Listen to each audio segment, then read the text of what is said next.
হিন্দ ইবনে আবি হালা রাদিয়াল্লাহু তাআলা আন তিনি একটা বর্ণনা নবীজির ব্যাপারে এটা দিয়েছেন যে মুতাওয়াসিলাল আহজান, নবীজি সাল্লাল্লাহু আলাইহি ওয়াসাল্লাম সদা সর্বদা উম্মতের চিন্তায় ভারাক্রান্ত থাকতেন।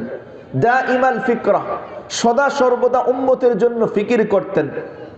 মুতাওয়াসিলাল আহজান দাইমাল ফিকরা লাইসাত লাহু রাহা, অল্প সময়ের জন্যও তার বিরাম ছিল না, নিস্তার ছিল না। সদা সর্বদা উম্মতের চিন্তায় চিন্তিত থাকতেন আর ভারাক্রান্ত থাকতেন। তবিলুস সাকত, লম্বা সময় পর্যন্ত নবীজি সাল্লাল্লাহু আলাইহি ওয়াসাল্লাম চুপ থাকতেন।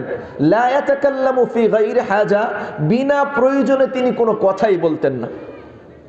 যার কারণে নবীজি সাল্লাল্লাহু আলাইহি ওয়াসাল্লাম সদা সর্বদা যখন উম্মতের চিন্তায় ভারাক্রান্ত থাকতেন, তার চিন্তার এত বেশি অবস্থা থাকার কারণে স্বয়ং আল্লাহ রব্বুল আলামিন নবীজি সাল্লাল্লাহু আলাইহি ওয়াসাল্লামকে সান্ত্বনা দিয়ে আয়াত নাজিল করে দিয়েছেন, লাআল্লাকা বাকিউন নাফসাকা আল্লা ইয়াকুনু মুমিনিন, তারা যে ঈমান গ্রহণ করছে না, এই পেরেশানিতে, এই দুঃখে, এই কষ্টে আপনি কি আপনার নিজেকেই ধ্বংস করে দিবেন? তার মানে আল্লাহ রব্বুল আলামিন পর্যন্ত পেরেশান ছিলেন নবীজির পেরেশানির অবস্থা দেখে। নবীজি উম্মতের জন্য এতটা বেশি চিন্তাযুক্ত থাকতেন, এতটা পেরেশানি থাকতেন। নবীজি সাল্লাল্লাহু আলাইহি ওয়াসাল্লাম উম্মতের প্রতি কতটা দয়ালু ও সহানুভূতিশীল, চলেন তার আরেকটি দৃষ্টান্ত আপনাদের সামনে পেশ করি। একদা হযরতে আয়েশা সিদ্দিকা রাদিয়াল্লাহু তাআলা আনহা লক্ষ্য করলেন যে নবীজি একটু আনন্দিত আর খুশি। এই অবস্থা দেখেই সাথে সাথে নবীজি সাল্লাল্লাহু আলাইহি ওয়াসাল্লামের নিকট হযরতে আয়েশা সিদ্দিকা রাদিয়াল্লাহু তাআলা আনহা আবেদন করলেন, উদউল্লাহ আলী, ইয়া রাসূলুল্লাহ, ইয়া হাবিবাল্লাহ, আপনি আমার জন্য একটু দোয়া করুন। এবার নবীজি সাল্লাল্লাহু আলাইহি ওয়াসাল্লাম দোয়া করলেন, আল্লাহুম্মা গফির লি আয়েশা মা তাকদ্দামা মিন যামবিহা ওয়া মা তাআখার ওয়া মা আসররাত ওয়া মা আ'লানাত। হে আল্লাহ, আপনি আয়েশার পূর্বাপর, আগের পরের সমস্ত গুনাহগুলি মাফ করে দেন, এবং যা সে প্রকাশ্যে গুনাহ করেছে এবং গোপনে করেছে সেইগুলো আপনি মাফ করে দেন। এই ঘোষণা নবীজি সাল্লাল্লাহু আলাইহি সাল্লাম যখন এই দোয়াটা করলেন, হযরতে আয়েশা সিদ্দিকা রাদিয়াল্লাহু তাআলা আনহা নিজে বর্ণনা করেন যে এই দোয়ার পরে আমার এত খুশি আর আনন্দ লেগেছে যে আমার মাথাটা কুল পর্যন্ত নেমে এসেছে।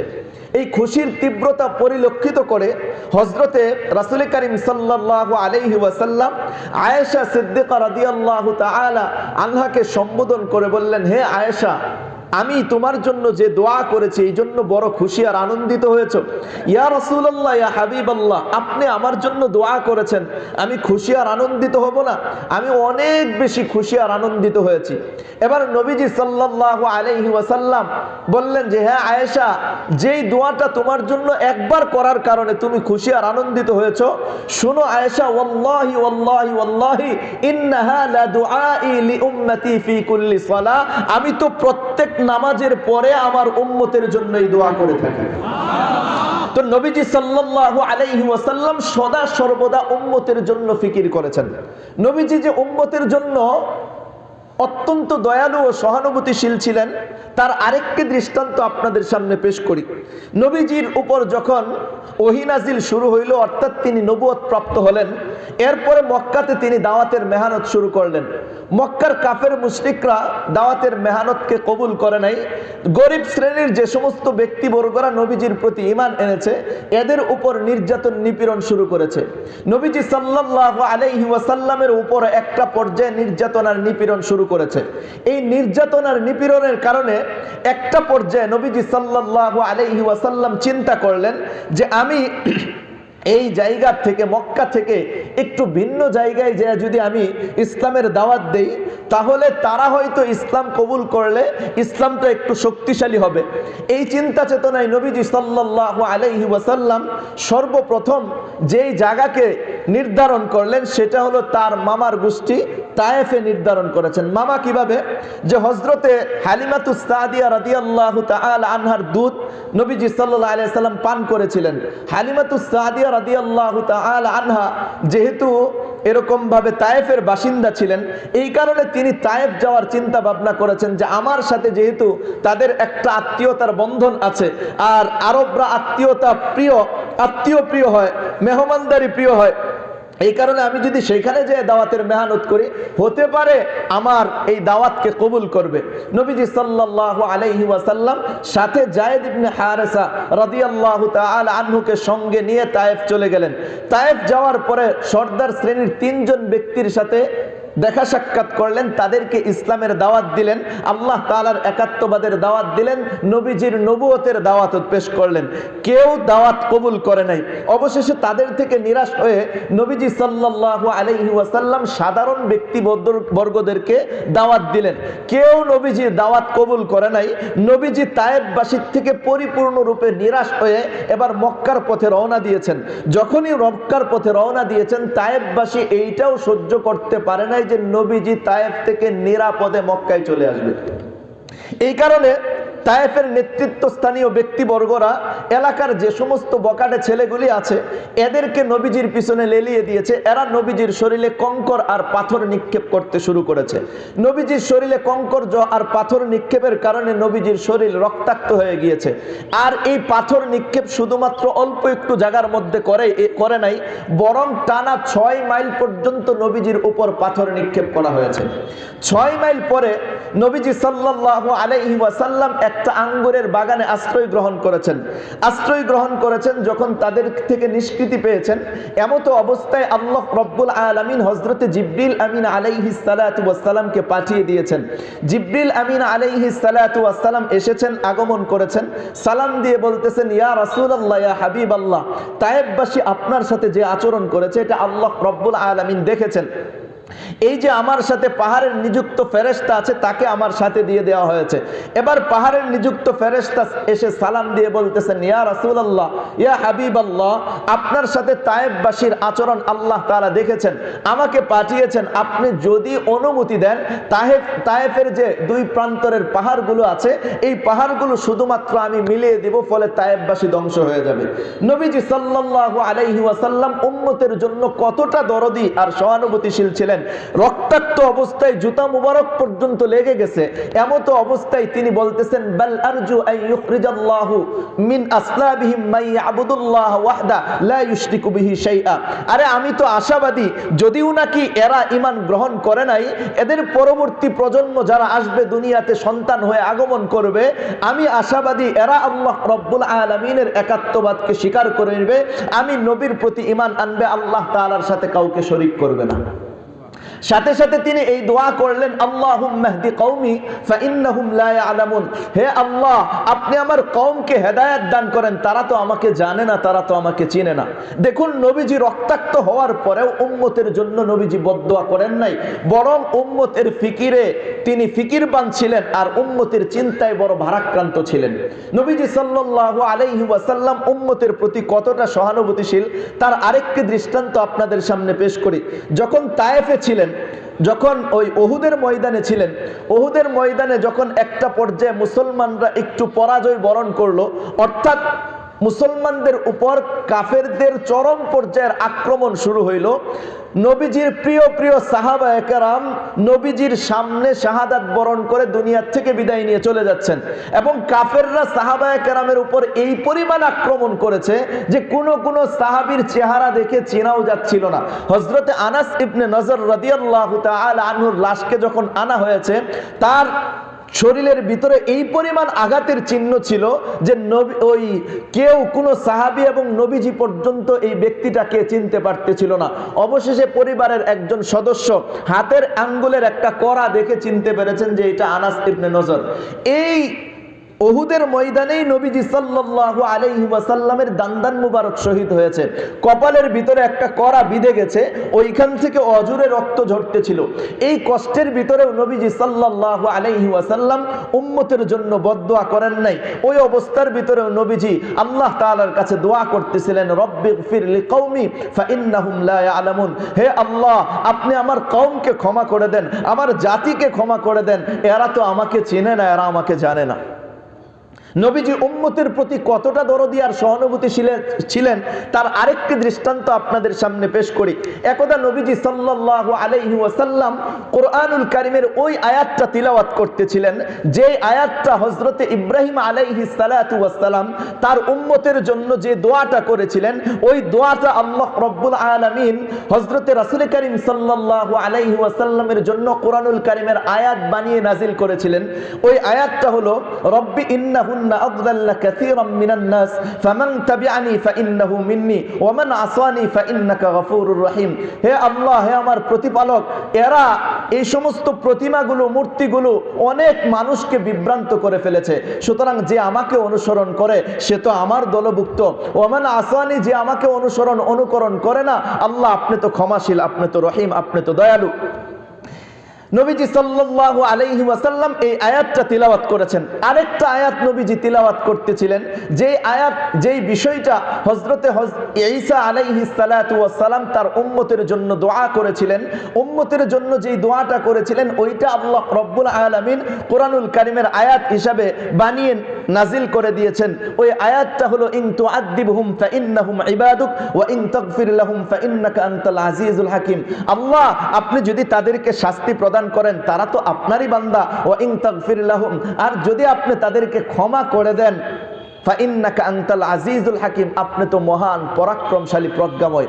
এই দুইটা আয়াত নবীজি বারবার পড়তেছিলেন, আর পড়তে এক পর্যায়ে ক্রন্দন শুরু করে দিয়েছেন, কান্নাকাটি করতেছিলেন। নবীজি যখন কান্নাকাটি শুরু করে দিয়েছেন, আল্লাহ রাব্বুল আলামিন জিবরিল আমিন আলাইহিস সালাতু ওয়াস সালামকে পাঠিয়ে দিয়েছেন, যাও তো আমার হাবিব কি কারণে ক্রন্দন করতেছে একটু জেনে আসো। এবার জিবরিল আমিন আলাইহিস সালাতু ওয়াস সালাম নবীজির দরবারে এসে সালাম দিয়ে বলতেছেন, ইয়া রাসূলুল্লাহ, ইয়া হাবিবাল্লাহ, আপনার কান্নাকাটির কারণ কি? এবার নবীজি বলেন যে আমি আমার উম্মতের জন্য ক্রন্দন করতেছি, আমার পরে আমার উম্মতের অবস্থা কি হবে এই জন্য আমি ক্রন্দন করতেছি। এই সংবাদ হযরতে জিবরিল আমিন আলাইহিস সালাতু ওয়াস সালাম আল্লাহ রাব্বুল আলামিনকে জানিয়েছেন। আল্লাহ তাআলা সাথে সাথে জিবরিল আমিনকে ডাক দিয়ে বলেন, ইয়া জিবরিল, হে জিবরিল শুনো, ইযহাব ইলা মুহাম্মদ, তুমি আমার হাবিব মুহাম্মদ সাল্লাল্লাহু আলাইহি সাল্লামের নিকট যাও, ফাকুল, এবং যে বলো, ইন্না সানুরদিকা ফি উম্মতি ওয়ালা নাসুক, আরে এই কথা জানিয়ে দাও যে আপনার উম্মতের ব্যাপারে আপনাকে আমি সন্তুষ্ট করে দেব, আপনার উম্মতের সামনে আপনাকে আমি লজ্জিত করব।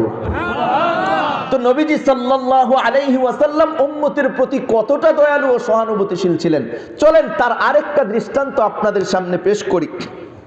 আমার জবান থেকে হয়তো ইতিপূর্বে এই ঘটনাটা অনেকেই শুনেছেন, তারপরেও শুধুমাত্র একটু শিক্ষণীয় বিষয়ের জন্য আমি আপনাদের কাছে বলছি যে নবীজি সাল্লাল্লাহু আলাইহি ওয়াসাল্লাম যখন আল্লাহ রাব্বুল আলামিনের সাক্ষাতে গিয়েছেন, যেইখানে আল্লাহ তাআলা নবীজির সবচাইতে প্রিয়, যখন কোনো ব্যক্তি তার প্রিয় ব্যক্তির সাথে সাক্ষাৎ করে তো দুনিয়া একদিকে আর ওই ব্যক্তি একদিকে হয়ে যায়। আল্লাহ রাব্বুল আলামিনের সাক্ষাতে নবীজি সাল্লাল্লাহু আলাইহি ওয়াসাল্লামকে নিয়ে গিয়েছেন। তো নিয়ে যাওয়ার সময় আল্লাহ রাব্বুল আলামিন, এই মাসেই তো মেরাজ হয়েছিল নবীজির, মেরাজের ঘটনাটা বড় চমৎকার, শুধু কিঞ্চিত বর্ণনা আপনাদের সামনে দেই। আল্লাহ রাব্বুল আলামিন জিবরিল আমিন আলাইহিস সালাতু ওয়াস সালামকে পাঠিয়ে দিয়েছেন, যাও জিবরিল আমার হাবিবকে নিয়ে আসো। কোথায় নিয়ে আসবা? কয় এমন স্থানে নিয়ে আসবা যেখানে তুমি জিবরাইলের কোনো স্থান নাই। এরপরে জিবরিল আমিন আলাইহিস সালাতু ওয়াস সালাম নবীজিকে আনতে গেছেন। নবীজিকে যখন আনতে গেছেন, যা দেখেন নবীজি ঘুমন্ত অবস্থায় আছেন। অনেকক্ষণ অপেক্ষা করছেন নবীজির কখন ঘুম ভাঙবে, আল্লাহ তাআলার দরবারে নিয়ে যাবেন, কিন্তু নবীজি সাল্লাল্লাহু আলাইহি ওয়াসাল্লামের ঘুম ভাঙে না।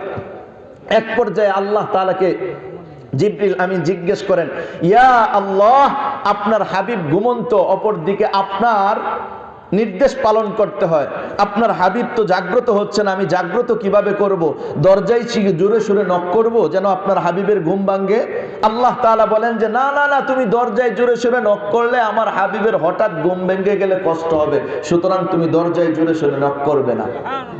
তো বলতেছেন তাহলে কি জোরে সুরে সালাম দিয়ে দিব? কেন? জোরে সুরে সালাম দিলেও হঠাৎ ঘুম ভেঙে গেলে আমার হাবিবের কষ্ট হবে, তাহলে কি করবো? ইয়া আল্লাহ, এ জিবরিল তোমাকে কে পাঠিয়েছে? ইয়া আল্লাহ আপনি তো পাঠিয়েছেন। তাহলে শোনো, আমি আমার হাবিবকে জাগানোর পদ্ধতি বলছি, যাও আমার হাবিবের পায়ের তলার ভিতরে চুমু দাও, আমার হাবিবের ঘুম ভেঙে যাবে।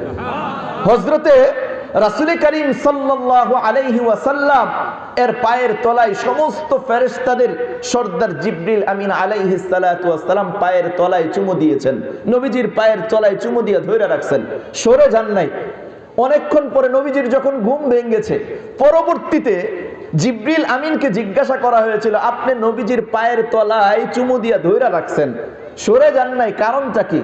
তো জিবরিল আমিন যেই জবাবটা দিয়েছিল, একজন উর্দু শায়ের তার কবিতার মাঝে এভাবে সেই জবাবটা উল্লেখ করেছেন, না জান্নাত কি গলিयों में देखा मजा जो मोहम्मद की तलियों में देखा। আমি জান্নাতের অলি গলি ঘুরি ঘুইরা দেখেছি, এত মজা পাই নাই যত মজা আমি মুহাম্মদুর রাসূলুল্লাহ সাল্লাল্লাহু আলাইহি সাল্লামের পায়ের তলার ভিতরে পেয়েছি। যাও আমার হাবিবকে নিয়ে আসো। কোথায় নিয়ে আসবে? বাইতুল মুকাদ্দাস। না, বাইতুল মুকাদ্দাসে তো কথা হবে না, তবে এখানে সমস্ত নবীদেরকে উপস্থিত করা, আবারও শ্রেষ্ঠত্বকে প্রমাণ করা, একটু উপরের দিকে নিয়ে আসো। কতটুকু উপরে? প্রথম আকাশ 500 বছরের ফাঁকা রাস্তা, মোটা হলো 500 বছরের রাস্তা, দুয়ে মিলে 1000 বছরের রাস্তাকে ভেদ করে প্রথম আকাশে নিয়ে আসো। কোনা প্রথম আকাশে তো আমি কথা বলবো না, তবে এখানের কার্যক্রমগুলো শেষ করে আরো 1000 বছরের রাস্তাকে ভেদ করে দ্বিতীয় আকাশে নিয়ে আসো। না, আমি দ্বিতীয় আকাশেও কথা বলবো না, তবে এই দ্বিতীয় আকাশের কার্যক্রমগুলো শেষ করে আরো 1000 বছরের রাস্তাকে ভেদ করে তৃতীয় আকাশে নিয়ে আসো। না, আমি তৃতীয় আকাশেও কথা বলবো না, তবে এই তৃতীয় আকাশের কার্যক্রমগুলো শেষ করে আরো 1000 বছরের রাস্তাকে ভেদ করে চতুর্থ আকাশে নিয়ে আসো। না, আমি চতুর্থ আকাশেও কথা বলবো না, তবে চতুর্থ আকাশের কার্যক্রমগুলো শেষ করে আরো 1000 বছরের রাস্তাকে ভেদ করে পঞ্চম আকাশে নিয়ে আসো। না, আমি পঞ্চম আকাশেও কথা বলবো না, তবে এই পঞ্চম আকাশের কার্যক্রমগুলো শেষ করে আরো 1000 বছরের রাস্তাকে ভেদ করে ষষ্ঠ আকাশে নিয়ে আসো। না, আমি ষষ্ঠ আকাশেও কথা বলবো না, তবে এই ষষ্ঠ আকাশের কার্যক্রমগুলো শেষ করে আরো 1000 বছরের রাস্তাকে ভেদ করে সপ্তম আকাশে নিয়ে আসো। না, আমি সপ্তম আকাশেও কথা বলবো না, আরো এই সপ্তম আকাশের কার্যক্রমগুলো শেষ করে আরো উপরে, আরো উপরে, আরো উপরে, আরো উপরে সিদরাতুল মুনতাহা। এ জিবরিল, তুমি থেমে যাও, তোমার আর আসার অনুমতি নাই। এবার রফরফের মাধ্যমে আমার হাবিবকে আমার নিকটে পাঠায়া দাও। ফাকানা কাবা কাউসাইনি আও আদনা। আমি তো আমার হাবিবের সাথে একেবারে নিকটে বসায় কথা বলবো। নবীজি আল্লাহ তাআলার দরবারে উপস্থিত হয়েছেন। কেউ যদি কারো বাড়িতে যায় মেহমান হয়ে, কোনো না কোনো হাদিয়া তো নিয়ে যায়। তো আল্লাহ তাআলার দরবারে নবীজি গিয়েছেন মেহমান হয়ে। হাদিয়া কি নিয়ে গিয়েছেন? হাদিয়া নিয়ে গিয়েছেন আত্তাহিয়াত লিল্লাহি ওয়াস সালাওয়াতু ওয়াত তাইয়িবাত। আমার অর্থনৈতিক, দৈহিক, মৌখিক, শারীরিক যত ধরনের যত ইবাদত আছে, ইয়া আল্লাহ, সবকিছু আপনার জন্য। আল্লাহ তাআলার দরবারে যখন নবীজি হাদিয়া পেশ করলেন, নবীজিকেও আল্লাহ তাআলা হাদিয়া দিলেন। কি হাদিয়া? আসসালাম। ভালো করে খেয়াল করবেন। আসসালামু আলাইকা, আসসালামু আলাইকা আইয়ুহান নাবিয়্যু ওয়া রাহমাতুল্লাহি ওয়া বারাকাতুহু। আপনার উপর শান্তি বর্ষিত হোক হে নবী। এরপরে আল্লাহ তাআলার রহমত এবং বরকত আপনার উপর নাজিল হোক। কথা বুঝতেছেন? তো আল্লাহ তাআলা এখানে হাদিয়া যে পেশ করলেন, এই হাদিয়ার মধ্যে দুইটা কথা আপনাদের জন্য। এক নম্বর কথা আপনারা খেয়াল করেন প্রিয় ভাইরা, বলেন তো আসসালামু আলাইকা, এরপরে আপনার উপর শান্তি নাজিল হোক, আইয়ুহান নাবিয়্যু, হে নবী। কথা বুঝতেছেন? এখানে আল্লাহ তাআলা আগে সালাম দিয়েছেন না আগে ডাক দিয়েছেন? বলেন, আগে সালাম দিয়েছেন না আগে ডাক দিয়েছেন? আগে সালাম দিয়েছেন, পরে ডাক দিয়েছেন। তার মানে কারো সাথে কোনো সাক্ষাৎ হোক বা কাউকে কোনো কিছু ডাক দেওয়া হোক, আগে সালাম দিতে হবে, পরে কথোপকথন, নাকি বলেন? আমাদের সমাজে এমন কিছু আছে ব্যক্তি যারা নবীজির মহাব্বত দেখাইতে যাইয়া নবীজির সাথে বেয়াদবিতে লিপ্ত। যেমন আগে ডাক দেয় পরে সালাম দেয়, ইয়া নবী সালামু আলাইকা। এরা আগে ডাক দেয় পরে সালাম দেয়। আমি জিজ্ঞাসা করি, আল্লাহ তাআলার ডাক সঠিক না এরকম গর্দবদের ডাকটা সঠিক? আল্লাহ তাআলার ডাক সঠিক। আল্লাহ তাআলা আগে সালাম দিয়েছেন, এরপরে ডাক দিয়েছেন। সুতরাং যেই বাক্যের মধ্যে আগে ডাক দেওয়া হয় পরে সালাম দেওয়া, ওই বাক্যটাই বেয়াদবিমূলক বাক্য। আল্লাহ রাব্বুল আলামিন আমাদেরকে বুঝার তৌফিক দান করেন। এটা গেল এক নম্বর কথা। দ্বিতীয় নম্বর, উলামায়ে কেরামের কাছ থেকে জানবেন, আসসালামু আলাইকা, এখানে কাটা এক বচনের জন্য, একজনের জন্য ব্যবহৃত হয়। কুম যদি হইতো তাহলে বহু বচনের জন্য ব্যবহৃত হয়। আল্লাহ তাআলা এখানে এক বচন ব্যবহার করেছেন, অর্থাৎ আপনার উপর শান্তি আর বরকত আর রহমত নাজিল হোক। নবীজি সাল্লাল্লাহু আলাইহি ওয়াসাল্লাম এই বরকত শান্তিটা শুধুমাত্র তার নিজের উপর নেন নাই, সাথে সাথেই বলতেছেন আসসালামু আলাইনা ইয়া আল্লাহ, আপনার বরকত রহমত শান্তি যেগুলো নাজিল আপনি আমার উপর করছেন আপনার সান্নিধ্যে আসার কারণে, এইগুলো শুধুমাত্র আমার পর্যন্তই সীমাবদ্ধ নয়, আল্লাহ আমাদের সকলের উপর ওয়া আলা ইবাদিল্লাহিস সালিহিন, কিয়ামত পর্যন্ত যত বান্দা আপনাকে, যত ব্যক্তি আপনাকে রব হিসাবে মানবে, আমি নবীকে নবী হিসাবে মানবে, সকলের উপর আপনার বরকত আর শান্তি আর রহমত নাজিল হোক। প্রিয় ভাইয়েরা, ভালো করে খেয়াল করেন, আল্লাহ তাআলার দরবারে যাও নবীজি আমাকে আর আপনাকে ভুলে যান নাই। সূরা দুহা যখন নাজিল হয়েছে, সূরা দুহার মাঝে একটা আয়াত আছে, ওয়ালা সাউফা ইউতিকা রাব্বুকা ফাতারদা। আল্লাহ নবীজিকে এই কথা বলতেছেন যে আপনাকে আপনার আল্লাহ, আপনার প্রতিপালক এই পরিমাণ দান করবেন যে আপনি সন্তুষ্ট হয়ে যাবেন। তাফসিরে পরিষ্কার লেখা আছে, এই আয়াত, এই সূরা নাজিল হওয়ার পরে নবীজি সাল্লাল্লাহু আলাইহি ওয়াসাল্লাম পরিষ্কারভাবে ইরশাদ করেছেন, ইয়া আল্লাহ, আমি তো ততক্ষণ পর্যন্ত সন্তুষ্ট হব না যতক্ষণ পর্যন্ত আমার একজন উম্মত জাহান্নামে থাকবে। তো আমার আর আপনার জন্য নবীজি সাল্লাল্লাহু আলাইহি সাল্লাম প্রতিনিয়ত ফিকির করেছেন আর প্রতিনিয়ত ফিকির করছেন।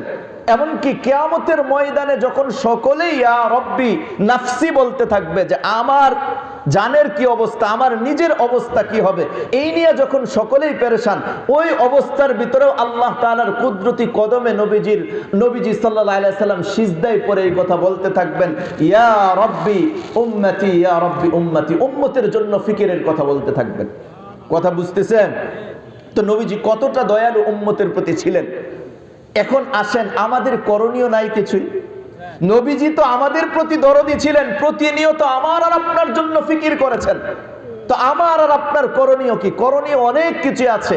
আজকের এই আলোচনায় মাত্র 3টা গুরুত্বপূর্ণ করণীয় সম্পর্কে আপনাদেরকে বলবো।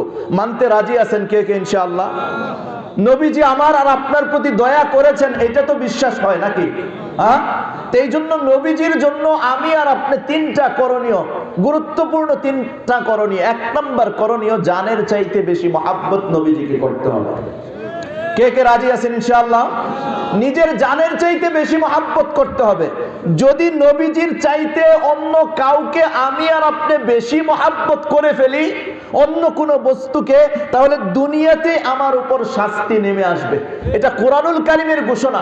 আল্লাহ তাআলা পরিষ্কার ইরশাদ করেছেন, কুল ইন কানা আবাউকুম ওয়া আবনাউকুম ওয়া ইখওয়ানুকুম ওয়া আজওয়াজুকুম ওয়া আশীরাতুকুম ওয়া আমওয়ালুন ইকতারাফতুমুহা ওয়া তিজারাতুন তাখশাউনা কাসাদাহা ওয়া মাসাকিনু তারদাউনাহা আহাব্বা ইলাইকুম মিনাল্লাহি ওয়া রাসূলিহি ওয়া জিহাদিন ফি সাবিলি ফাতারাব্বাসু হাত্তা ইয়াতিয়াল্লাহু বিআমরি ওয়াল্লাহু লা ইয়াহদিল কওমাল ফাসিকিন। হে নবী, আপনি জানিয়ে দিন, বলে দিন, ইন কানা আবাউকুম, যদি তোমরা তোমাদের পিতা, ওয়া আবনাউকুম তোমাদের সন্তানাদি, ওয়া ইখওয়ানুকুম তোমাদের ভাই, ওয়া আজওয়াজুকুম তোমাদের স্ত্রী, ওয়া আশীরাতুকুম তোমাদের আত্মীয় স্বজন, ওয়া আমওয়ালুন ইকতারাফতুমুহা তোমাদের অর্জিত সম্পদ, ওয়া তিজারাতুন তাখশাউনা কাসাদাহা তোমাদের ব্যবসা বাণিজ্য যার ঘাটতির আশঙ্কা তোমরা করো, ওয়া মাসাকিনু তারদাউনাহা এবং তোমাদের পছন্দনীয় ঘর বাড়িগুলো। অর্থাৎ মানুষ যে সমস্ত জিনিসকে মহাব্বত করে আর ভালোবাসে, আল্লাহ রব্বুল আলামিন এই মহাব্বতের জিনিসগুলোর কথা এই আয়াতের মধ্যে উল্লেখ করেছেন। মানুষ পিতামাতাকে মহাব্বত করে, আল্লাহ তাআলা এই আয়াতের মাঝে পিতামাতার কথা উল্লেখ করেছেন। মানুষ সন্তানাদিদেরকে মহাব্বত করে, আল্লাহ তাআলা এই আয়াতের মাঝে সন্তানাদির কথা উল্লেখ করেছেন। মানুষ এরকম তার স্ত্রীদেরকে মহাব্বত করে, আল্লাহ তাআলা এই আয়াতের মাঝে স্ত্রীদের কথা উল্লেখ করেছেন। মানুষ আত্মীয় স্বজনকে মহাব্বত করে, আল্লাহ তাআলা এই আয়াতের মাঝে আত্মীয় স্বজনের কথা উল্লেখ করেছেন। মানুষ নিজের ভাই বোনকে মহাব্বত করে, আল্লাহ তাআলা এই আয়াতের মাঝে ভাই বোনের কথা উল্লেখ করেছেন। মানুষ তার অর্জিত সম্পদকে মহাব্বত করে, ভালোবাসে, আল্লাহ তাআলা এই আয়াতের মাঝে ওই অর্জিত সম্পদের কথা উল্লেখ করেছেন। মানুষ নিজের ব্যবসা বাণিজ্যকে মহাব্বত করে, আল্লাহ রব্বুল আলামিন এই আয়াতের মাঝে ব্যবসা বাণিজ্যের কথা উল্লেখ করেছেন। মানুষ নিজের ঘর বাড়িকে মহাব্বত করে, আল্লাহ রব্বুল আলামিন এই আয়াতের মাঝে ঘর বাড়ির কথা উল্লেখ করেছেন। মোট কথা, যে সমস্ত বস্তু আর ব্যক্তিকে মানুষ মহাব্বত করে, এই সমস্ত ব্যক্তিদের আর বস্তুর কথা উল্লেখ করে আল্লাহ রব্বুল আলামিন ইরশাদ করতেছেন, وتجارة تخشون كسادها ومساكن ترضونها أحب إليكم من الله ورسوله وجهاد في سبيله। এই সমস্ত জিনিসের মহব্বত আল্লাহ এবং তার রাসূলের চাইতে এবং আল্লাহর রাস্তায় জিহাদ করার চাইতে তোমাদের দিলের মধ্যে যদি বেশি হয়ে যায়, ফাতারাব্বাসু হাত্তা ইয়াতি আল্লাহু বিআমরি, তাহলে অচিরেই আল্লাহ রব্বুল আলামিনের আদেশ, অচিরেই আল্লাহ রব্বুল আলামিনের শাস্তি তোমাদের উপরে নেমে আসবে। সুতরাং বোঝা গেল নবীজির মহব্বত আমাদের অন্তরে সবচাইতে বেশি থাকতে হবে, অন্যথায় আমাদের দুনিয়াতেই আল্লাহ তাআলার শাস্তি নেমে আসবে। এরপরে নবীজি পরিষ্কার ইরশাদ করেছেন, লা ইউমিনু আহাদুকুম হাত্তা আকুনা আহাব্বা ইলাইহি মিন ওয়ালিদিহি ওয়া ওয়ালাদিহি ওয়ান নাসি আজমাইন। তোমরা তো ততদিন পর্যন্ত প্রকৃত মুমিন হতে পারবে না যতক্ষণ পর্যন্ত না তোমরা তোমাদের নিকট তোমাদের পিতামাতা, তোমাদের সন্তানাদি, তোমাদের আত্মীয় স্বজন, তোমাদের নিজের জান এবং সমস্ত মানুষের চাইতে বেশি মহাব্বতের পাত্র আমি না হব। এজন্য নবীজিকে সবচাইতে বেশি মহাব্বত আমাকে আর আপনাকে করতে হবে। এক নম্বর করণীয়, নবীজিকে সবচাইতে বেশি মহাব্বত করব। কে কে রাজি আছি ইনশাআল্লাহ? আল্লাহ রব্বুল আলামিন আমাদেরকে তৌফিক দান করেন। মহাব্বতের একটা দাবি হলো ইত্তেবা করা, অনুসরণ, অনুকরণ করা। দ্বিতীয় নম্বর করণীয় হলো নবীজিকে পরিপূর্ণ অনুসরণ, অনুকরণ করা।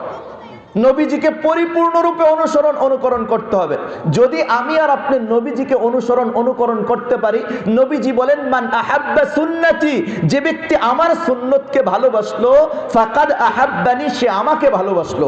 ওয়ামান আহাব্বানি কানা মাই ফিল জান্নাহ, আর যে ব্যক্তি আমাকে ভালোবাসলো সে আমার সাথেই জান্নাতে থাকবে। তো নবীজিকে সাহাবায়ে কেরাম কি পরিমাণ মহব্বত করতেন। হযরতে আব্দুল্লাহ ইবনে ওমর রাদিয়াল্লাহু তাআলা আনহু একদা কাফেলা নিয়ে যাচ্ছিলেন, হঠাৎ তার সোয়ারির থেকে নামলেন, একটা জায়গায় বসলেন, এরপরে আবার সোয়ারিতে উঠে রওনা দিলেন। অন্যান্য সাথীবর্গরা জিজ্ঞেস করলেন, হযরত আপনি তো এখানে কোনো কাজ করেন নাই, জরুরতও সারেন নাই, আপনি এখানে কেন বসলেন? তো হযরতে আব্দুল্লাহ ইবনে ওমর রাদিয়াল্লাহু তাআলা আনহু পরিষ্কারভাবে এই কথা বলতেছেন, শুনো, আমার দিল চাচ্ছে না, অন্তর চাচ্ছে না যে একদা আমি নবীজির সাথে এই রাস্তা দিয়ে যাওয়ার সময় নবীজি তার প্রাকৃতিক জরুরত ছাড়ার জন্য এখানে বসেছিল, আমি নবীজি হোক না প্রাকৃতিক জরুরত ছাড়ার জন্য বসে তো ছিল, এই কারণে আমার দিল চাচ্ছে না নবীজি যেখানে বসে এরপরে গিয়েছেন সেখানে না বসে আমি চলে যাই। এক সাহাবী রাস্তা দিয়ে হাঁটতেছেন, হঠাৎ করে মাথা তো সোজা করে হাঁটছেন, কিছুক্ষণ মাথা নিচু করে হাঁটলেন, আবার কিছুক্ষণ পরে মাথা উঁচু করেছেন। অন্যজন জিজ্ঞেস করে, আপনি এখানে মাথা নিচু করে হাঁটলেন কারণটা কি? তো বলতেছেন, আমি এত কিছু বুঝি না, এখানে গাছের ডাল ছিল। গাছের ডাল তো আগে ছিল, এখন তো না, এখন মাথা নিচু করছেন কেন? আমি এত কিছু বুঝি না, শুধু একটা জিনিসই বুঝি, নবীজি এই রাস্তা দিয়ে যাওয়ার সময় গাছের ডাল থাকার কারণে নবীজি মাথাটা নিচু করে কিছুক্ষণ গিয়েছিলেন। আমার দিল চাচ্ছে না, অন্তর চাচ্ছে না যে এই রাস্তা দিয়ে নবীজি মাথা নিচু করে গেছেন, এই রাস্তা দিয়ে আমি মাথা উঁচু করে যাই। সাহাবায়ে কেরাম নবীজিকে এই পরিমাণ মহব্বত করতেন, এই পরিমাণ ভালোবাসতেন, নবীজিকে এই পরিমাণ অনুসরণ, অনুকরণ করতেন। এই জন্য নবীজির অনুসরণ, অনুকরণ নিজের জীবনে বাস্তবায়ন করতে রাজি আছি কে কে ইনশাআল্লাহ? সকলে রাজি আছি তো ইনশাআল্লাহ? আল্লাহ তাআলা আমাদেরকে তৌফিক দান করেন। আমাদের দৈহিক শরীরের যে গঠনটা আছে, এই গঠনের মধ্যে যদি আমরা 10টা সুন্নত আমরা ফিট করতে পারি, তাহলে বাকি সুন্নতগুলোর উপর আমরা আমল করতে পারবো। আল্লাহ তাআলা সহজ করে দিবেন 10টা সুন্নত। 1 নম্বর, মাথায় টুপি রাখবো, রাজি আছি ইনশাআল্লাহ? 2 নম্বর, সুন্নত তরিকায় চুল কাটবো। সুন্নত তরিকায় চুল রাখার যে নিয়ম সেটা হলো মাথা কামানো, একটা চুল ছোট ছোট করে রাখা, যেন আগে পিছনে, সামনে বড় আর পিছনে খাটো এরকম না, একেবারে ছোট ছোট করে রাখা। আরেকটা হচ্ছে যাদের দাড়ি আছে তারা বাবরি রাখবে। বাবরি যারা রাখবে উলামায়ে কেরামের কাছ থেকে বাবরির সুন্নত জেনে নেবে। বাবরির মধ্যেও 3টা সুন্নত আছে। এই হলো 2 নম্বর। 3 নম্বর যে সুন্নতটা সেটা হলো মুছ কেচি দিয়ে কেটে খাটো খাটো করে রাখবে। পারবো ইনশাআল্লাহ? বিলেট দিয়ে চাচা নয়, কেচি দিয়ে কাটতে হবে। এখন যদি আপনার ওই যে মেশিন আছে, মেশিন দিয়েও কাটেন, তাহলে কেচি কাটার অন্তর্ভুক্ত হবে। 4 নম্বর হচ্ছে নিয়মিত মেসওয়াক করা। যে ব্যক্তি নিয়মিত মেসওয়াক করবে, হাদিস শরীফে নবীজি পরিষ্কার ইরশাদ করেছেন, মৃত্যুর সময় একজন ফেরেশতা তার দুয়ারে এসে তাকে কালিমা পড়তে সাহায্য করবে। এজন্য নিয়মিত মেসওয়াক করতে রাজি আছি ইনশাআল্লাহ? যে কোনো গাছের কাঁচা ডাল দিয়ে দাঁত মাজবেন, আর যেই নামাজের পূর্বে আপনি মেসওয়াক করবেন ওই নামাজের সওয়াব 70 গুণ বাড়িয়ে দেওয়া হয়। আমরা মেসওয়াক করতে রাজি আছি ইনশাআল্লাহ? এটা 4 নম্বর। 5 নম্বর সুন্নত হলো দাড়ি 1 মুষ্টির কমে কাটা ছাটা হারাম। দাড়ি 1 মুষ্টির উপরে লম্বা রাখবো। এটা আমার উপর ওয়াজিব, আমার উপর ওয়াজিব একটা বিধান। কোনো ব্যক্তি এক মুষ্টির কমে দাড়ি কাটে ছাটে, এটা 24টা ঘন্টা কবিরা গুনাহ হবে। আমার কথা যদি আপনার বিশ্বাস না হয়, তাহলে বাংলাদেশের হোক বিশ্বের যে কোনো হক্কানি ওলামায়ে কেরাম, বাংলাদেশের যে কোনো হক্কানি ওলামায়ে কেরামের কাছে জেনে এসে এই মাসআলাটা জেনে নেবেন। দাড়ি এক মুষ্টির কমে কাটা ছাটা যাবে না। রাজি আছি ইনশাআল্লাহ? এটা গেল 5 নাম্বার। 6 নাম্বার, ঢিলা ঢালা পোশাক পরিধান করা। ওই পোশাক তো পোশাকেরই অন্তর্ভুক্ত না যেই পোশাক পরার পরে শরীরের গোপন ভাঁজগুলো দেখা যায়, ওইটা কোনো পোশাকের অন্তর্ভুক্ত না। সুন্নত পোশাক হলো যেই দেশের হক্কানি উলামায়ে কেরাম যেই পোশাক পরিধান করেন, ওই দেশের জনগণের জন্য ওই পোশাকটা সুন্নত। সহজ হিসাব। আল্লাহ রাব্বুল আলামিন আমাদেরকে বুঝার তৌফিক দান করেন। এটা গেল 6 নাম্বার। 7 নাম্বার, বগলের নিচের পশম, নাভির নিচের পশম, এইগুলো সপ্তাহে একদিন, না পারলে 2 সপ্তাহ, না পারলে 3 সপ্তাহ, সর্বোচ্চ 40 দিনের ভিতরে কর্তন করতে হবে। যদি 40 দিনের বেশি হয়ে যায় তাহলে আপনি গুনাহগার হয়ে যাবেন। এজন্য 40 দিনের ভিতরেই কর্তন করতে হবে। রাজি আছি ইনশাআল্লাহ? এরপরে সপ্তাহে একদিন হাত পায়ের নখ কর্তন করব। রাজি আছি ইনশাআল্লাহ? 8 নাম্বার। 9 নাম্বার হচ্ছে প্রস্রাব করার পরে আমি আর আপনি কি করব, ওই যে টিস্যু ব্যবহার করব, যেটাকে কুলুক বলা হয়, এটা ব্যবহার করব। তবে খবরদার, এই টিস্যু ব্যবহার করা অবস্থায় রাস্তাঘাটে বিভিন্ন জায়গায় হাঁটাহাঁটি করব না। কেননা এটা একটা লজ্জার বিষয়। কথা বুঝতে পেরেছেন? নির্দিষ্ট জায়গার ভিতরে, আড়ালের ভিতরে আপনি দাঁড়াইতে পারেন। দাঁড়াইলে আপনার প্রস্রাবের যে বাসগুলো আছে, প্রস্রাব ক্লিয়ার হয়ে যাবে। এরপরে পায়খানার পরে আপনি বেজুর সংখ্যায় 3 হোক, 5 হোক, 7 হোক, আপনি পায়খানা পরিষ্কার হওয়ার জন্য যতটা টিস্যু ব্যবহার করা দরকার ততটা ব্যবহার করবেন, তাতে কোনো সমস্যা নাই। এই 10টা সুন্নতের উপর যদি আমি আর আপনি আমল করতে পারি, আল্লাহ রাব্বুল আলামিন বাকি সুন্নতগুলোর উপর আমল করা সহজ করে দিবেন। আর নবীজি সাল্লাল্লাহু আলাইহি সাল্লাম ইরশাদ করেছেন, মান আহাব্বা সুন্নতি ফাকাদ আহাব্বানি ওয়া মান আহাব্বানি কানা মাই ফিল জান্নাহ। যে ব্যক্তি আমার সুন্নতকে অনুকরণ করলো, সে আমাকে মহব্বত করলো, যে আমাকে মহব্বত করলো সে আমার সাথেই জান্নাতে থাকবে। অপর এক হাদিসে নবীজি বলেন, মান তামাসসাকা বিসুন্নতি ইনদা ফাসাদি উম্মতি ফালাহু আজরু মিআতি শাহীদ। আমার উম্মতের ফিতনা ফাসাদের জামানায় যদি কেউ সুন্নতের অনুকরণ করে, তাহলে সে 100 শহীদের সওয়াব পাবে। তাহলে দ্বিতীয় নাম্বার করণীয় হচ্ছে আমরা সুন্নতের অনুকরণ করব। রাজি আছি ইনশাআল্লাহ? এটা গেল 2 নাম্বার। 3 নাম্বার যেটা বলতে চাচ্ছিলাম, 3 নাম্বার হচ্ছে অধিক পরিমাণে নবীজির শানে দুরূদ পড়া। দেখুন, নামাজ একটা ইবাদত, এটা আমাদের জন্য, এটা আল্লাহ তাআলা করেন না। রোজা একটা ইবাদত, এটা আমাদের জন্য, আল্লাহ তাআলা করেন না। হজ একটা ইবাদত, এটা আমাদের জন্য, আল্লাহ তাআলা করেন না। কিন্তু দুরূদ এমন একটা ইবাদত, যেই ইবাদতটা আল্লাহ তাআলা স্বয়ং করেন। কুরআনুল কারীমের দলিল, ইন্নাল্লাহা ওয়া মালাইকাতাহু ইউসাল্লুনা আলান নবী, নিশ্চয় আল্লাহ এবং ফেরেশতাগণ নবীর উপর দুরূদ পড়ে। এরপরে আল্লাহ তাআলা বলছেন, ইয়া আইয়ুহাল্লাযীনা আমানু সাল্লু আলাইহি ওয়া সাল্লিমু তাসলিমা। আল্লাহ তাআলা নিজে আগে দুরূদ শরীফের গুরুত্ব বুঝাইছেন। শুনো, নবীর শানে দুরূদ পড়াটা এত গুরুত্বপূর্ণ তোমাদের জন্য যে স্বয়ং আল্লাহ, আমি নবীর শানে দুরূদ পড়ি। এরপরে মুমিনদেরকে দুরূদের নির্দেশ দিয়েছেন। যে ব্যক্তি অধিক পরিমাণে দুরূদ পড়বে, নবীজি বলেন কিয়ামতের ময়দানে সে সবচেয়ে নিকটবর্তী আমার থাকবে। নবীজি বলেন কিয়ামতের ময়দানে ওই আরশের ছায়া ছাড়া আর কোনো ছায়া থাকবে না। যে অধিক পরিমাণে দুরূদ পড়বে তাকে আরশের ছায়ায় স্থান দান করা হবে। নবীজি এই কথাও বলেন, যে ব্যক্তি সকালে 10 বার আমার শানে দুরূদ পড়বে, সন্ধ্যায় 10 বার আমার শানে দুরূদ পড়বে, নালাতহু শাফাআতি ইয়াউমাল কিয়ামা, কিয়ামতের ময়দানে আমি তার জন্য সুপারিশ করব। রাজি আছি ইনশাআল্লাহ? আল্লাহ রাব্বুল আলামিন আমাদেরকে তৌফিক দান করেন। এছাড়াও যে কোনো দুরূদ যদি একবার আমরা পাঠ করতে পারি, একবার পাঠ করব, তাহলে আল্লাহ তাআলা কমপক্ষে 10টা নেকি লিখে দেবেন, 10টা গুনাহ মাফ করবেন, 10 স্তর মর্যাদা বুলন্দ করে দিবেন। একটা ঘটনা বলে আমি আপনাদের কাছ থেকে বিদায় নিচ্ছি। কিয়ামতের ময়দানের ব্যাপারে এক সাহাবী জিজ্ঞেস করলেন, ইয়া রাসূলুল্লাহ, ইয়া হাবিবাল্লাহ, দুনিয়াতে যখনই আপনার দেখা সাক্ষাতের জন্য চাই, তখনই আপনার সামনে চলে আসতে পারি, কিয়ামতের এই ভয়াবহ দিনে আপনাকে কোথায় খুঁজে পাবো? নবীজি বললেন, তাহলে তোমরা আমাকে হাউজে কাউসারের কাছে পাইবা। ফা ইল্লাম তাজিদ, যদি সেখানে না পাও, তাহলে তোমরা মিজানের কাছে পাইবা। ফা ইল্লাম তাজিদ, যদি মিজানের কাছে না পাও তো ইনদা সিরাত, তাহলে পুল সিরাতের কাছে পাইবা। ইয়া রাসূলুল্লাহ, ইয়া হাবিবাল্লাহ, হাসরের এই ভয়াবহ দিনে একবার আপনি হাউজে কাউসারের কাছে, আরেকবার মিজানের কাছে, আরেকবার পুল সিরাতের কাছে কেন অবস্থান করবেন? নবীজি সাল্লাল্লাহু আলাইহি সাল্লাম পরিষ্কারভাবে বলেন, আরে আজকে কিয়ামতের ময়দানে ওই পুল সিরাতের মধ্যে আমার যেই উম্মতটা ফেসে যাবে, দুনিয়াতে আমার উপর যে দুরূদগুলি পড়তো ওই দুরূদগুলো ওই উম্মতের উপর ঢেলে দিয়ে আমি পুল সিরাত পার করিয়ে দিয়ে তাকে জান্নাতে পৌঁছাই দেব। এই জন্য এই তিনটা গুরুত্বপূর্ণ আমল কে কে করতে রাজি আছেন? আরো অনেকগুলো করণীয় আছে। 1 নম্বর করণীয়, নিজেকে নবীজিকে নিজের জানের চাইতে বেশি মহাব্বত করতে হবে। 2 নম্বর, নবীজিকে পরিপূর্ণ অনুসরণ অনুকরণ নবীজির করতে হবে। রাজি আছি ইনশাআল্লাহ? 3 নম্বর, অধিক পরিমাণে নবীজির শানে দরুদ পড়ব। রাজি আছি ইনশাআল্লাহ? আল্লাহ রাব্বুল আলামিন এই পর্যন্ত নবীজির শান মান মর্যাদা নিয়ে এবং আমাদের করণীয় নিয়ে যে সমস্ত কথাবার্তা বললাম শুনলাম, বলনেওয়ালা শুননেওয়ালা প্রত্যেককে সঠিক বুঝ দান